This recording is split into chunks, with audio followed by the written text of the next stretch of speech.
Assalamualaikum warahmatullahi wabarakatuh. Perkenalkan, nama saya Mimin Mintarsi, 1802400084.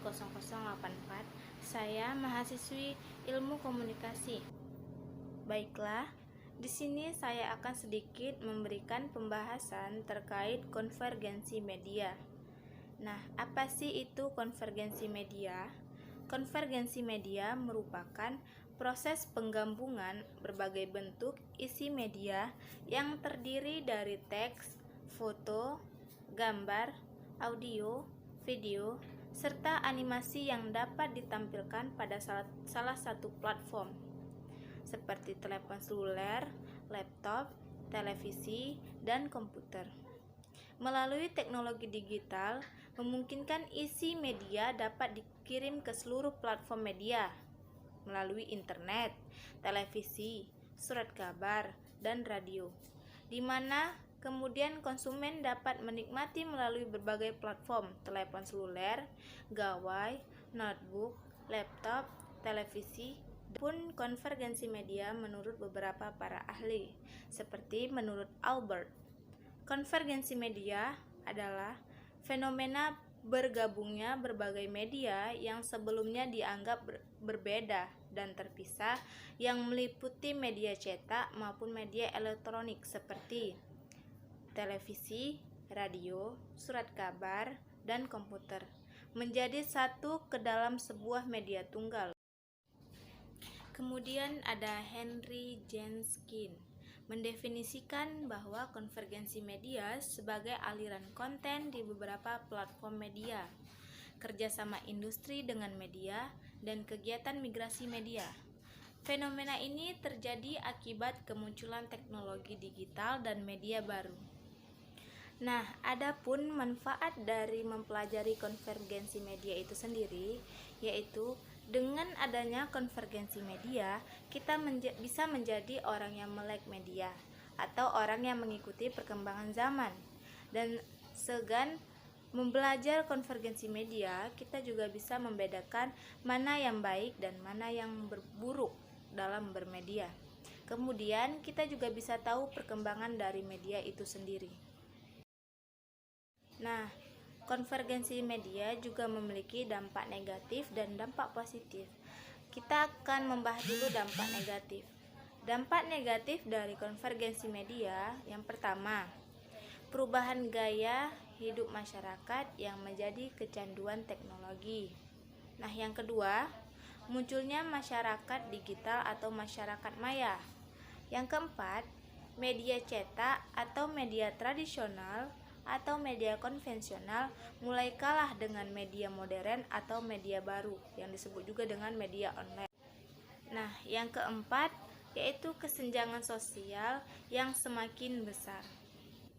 Nah, adapun dampak positif dari konvergensi media itu sendiri seperti yang pertama, konvergensi media memperkaya informasi secara meluas. Nah, yang kedua, memberikan banyak pilihan kepada masyarakat pengguna untuk dapat memilih informasi yang diinginkan sesuai selera. Nah, yang ketiga, lebih mudah, praktis, dan efisien. Yang keempat, timbulnya demokratisasi informasi. Nah, yang kelima, konvergensi media berpengaruh terhadap perusahaan dan industri teknologi komunikasi. Nah, yang keenam, masyarakat mendapatkan informasi lebih cepat. Dan yang terakhir, interaktif. Nah, konvergensi media juga memiliki hambatan.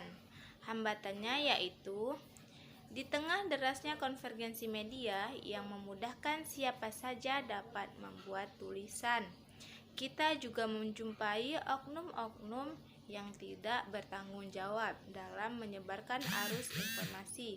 Tentunya fenomena ini sangat mengganggu dan sangat merugikan khalayak. Industri media cetak juga dipastikan akan menurun karena adanya media online yang aksesnya lebih mudah daripada media cetak. Kemudian media cetak lama-kelamaan akan ditinggalkan oleh pelanggannya. Penurunan industri media cetak juga akan berdampak pada hilangnya pekerjaan orang-orang pada industri media cetak. Adanya ketergantungan pada teknologi digital. Hadirnya konvergensi media juga membuat masyarakat lebih memilih media online daripada media cetak, dan hal tersebut bisa mengubah gaya hidup masyarakat menjadi lebih bergantung pada budget mereka. Nah, contoh dari konvergensi media sebagai berikut. Yang pertama, adanya Kompas seperti Harian, Kompas TV, Kompas.com. Kemudian adanya Tempo Media seperti majalah, Harian, Tempo.co, Tempo TV, Media Indonesia, Harian, Metro TV, metrotv.com. Selanjutnya ada seputar Indonesia, di mana ada Harian, Sindo.com, dan RCTI. Kompas merupakan salah satu media yang paling berpengaruh di Indonesia. Sebelumnya, Kompas hadir dalam bentuk media cetak berupa koran yang terbit harian. Seiring dengan perkembangnya teknologi, Kompas melakukan konvergensi media dengan meluncurkan portal media, portal berita, kompas.com. Portal ini memberikan berita yang lebih cepat, real time, dan beragam. Para pembaca Kompas yang sebelumnya harus membeli koran, kini dapat mengakses informasi melalui internet. Konten berita yang ditampilkan pun menjadi lebih beragam untuk menyasarkan pasar yang lebih luas. Selain portal berita, Kompas juga menyediakan versi digital dari paper Kompas. Hal ini memungkinkan pelanggan harian bisa mengakses berita melalui laptop, smartphone, tablet, dan gadget lainnya.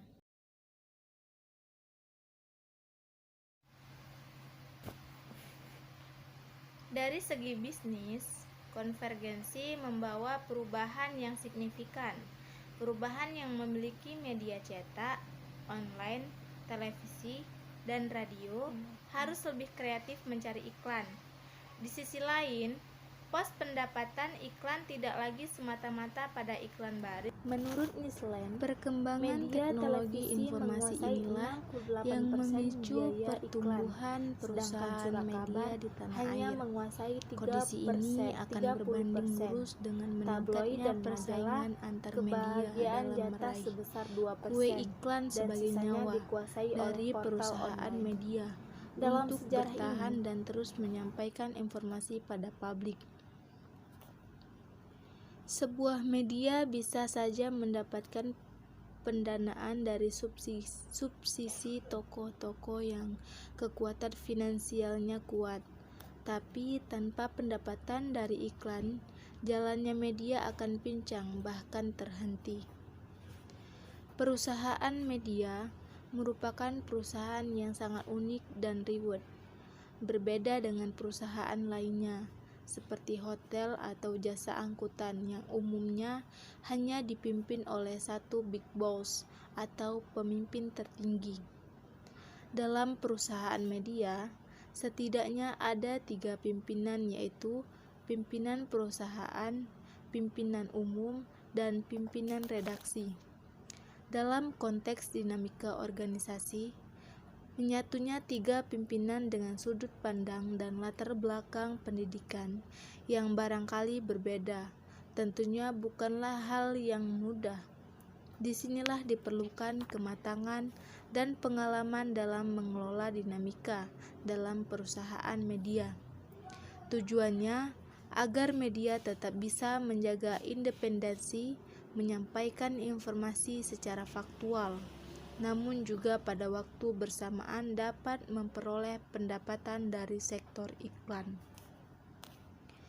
Bagi perusahaan media, iklan adalah kebutuhan utama, karena dari situlah media mengambil dana untuk membiayai operasional perusahaan, mengaji karyawan, dan melakukan pengembangan bisnis termasuk pengembangan multiplatform.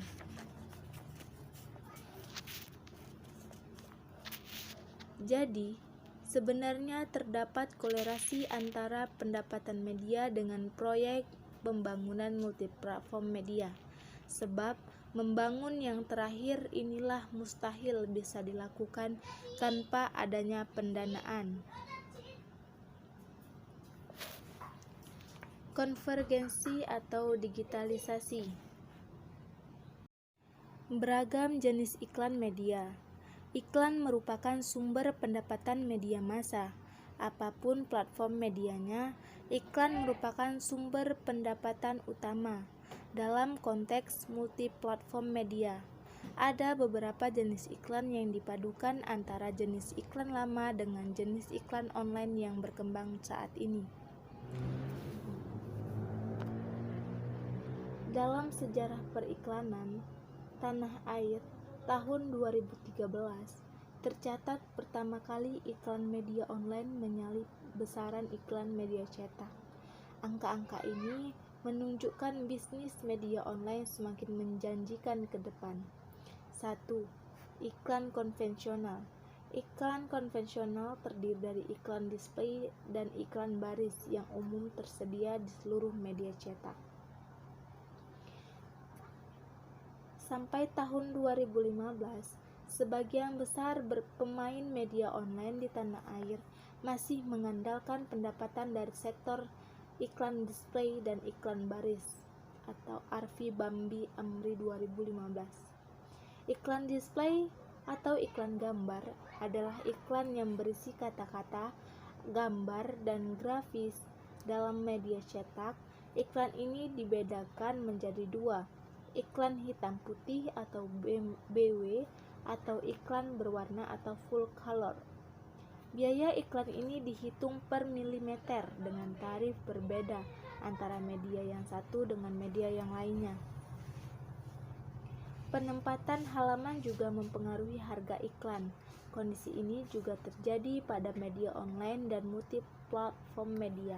Misalnya iklan display, produk tertentu ditampilkan pada halaman utama website atau akrab disebut dengan halaman premium. Akan sangat mahal jika dibandingkan penempatannya di halaman dalam atau di sela-sela berita. Untuk iklan baris, sesuai namanya, adalah iklan yang terdiri dari informasi ringkas tentang produk tertentu. Tidak banyak kreativitas yang bisa dimasukkan dalam iklan ini. Umumnya berisi 3-10 baris saja. Yang kedua, iklan kontekstual atau native advertising. Iklan ini merupakan iklan dalam bentuk narasi teks atau tulisan dan foto yang disponsori pihak tertentu.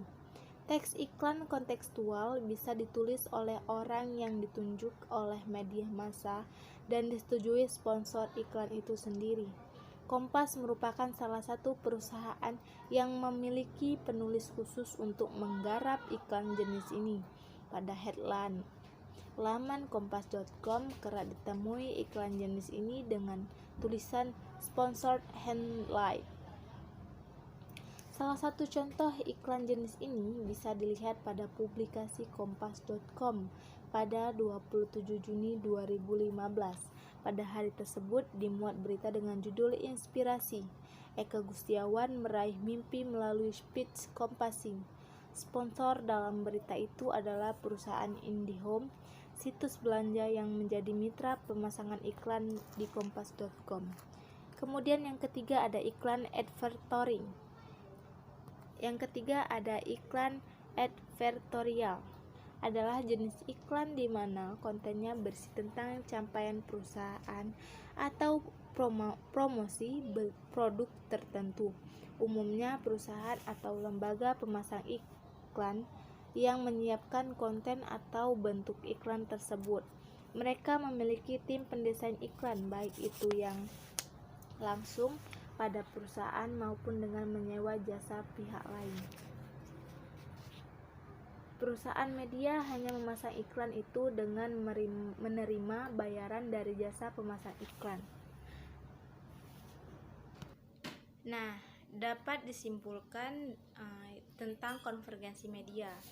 Konvergensi media merupakan penggabungan yang terjadi antara media yang terdiri dari teks, foto, gambar, audio, video, serta animasi yang ditampilkan di salah satu plafon, sehingga masyarakat dapat menggunakan teknologi dan dapat mengirimkan serta mengakses ke seluruh platform seperti internet, televisi, surat kabar, dan radio. Adapun manfaat dari konvergensi media itu sendiri, kita dapat belajar dengan konvergensi media dan juga kita akan belajar dan dapat membedakan mana yang baik dan mana yang buruk dari media itu sendiri.